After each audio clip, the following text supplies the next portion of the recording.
जय महाराष्ट्र सर्वांना। आता मी सेना भवन पासून ते माझ्या घरापर्यंत जाण्यासाठी नवीन निघालेली टॅक्सी सर्व्हिस म्हणजेच बाईक टॅक्सी सर्व्हिस रॅपिडोनी जात आहे।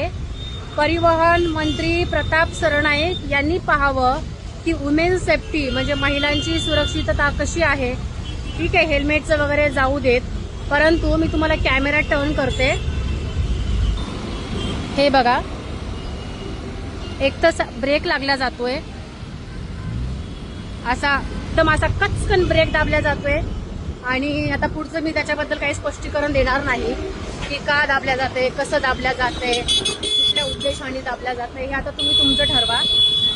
मला फक्त इतकंच सांगायचं आहे, जे 2 दिवसापूर्वी आमचे नेते आदरणीय आदित्यजी ठाकरे साहेबांनी जे सेफ्टी मेजरमेंट बद्दल गोष्टी बोललेल्या होत्या, त्याच गोष्टी मी आता अनुभवते आहे की कुठल्याही गोष्टीची महिलांच्यासाठी किंवा इतर अन्य कुठल्याही गोष्टीची काही सुरक्षितता नाही।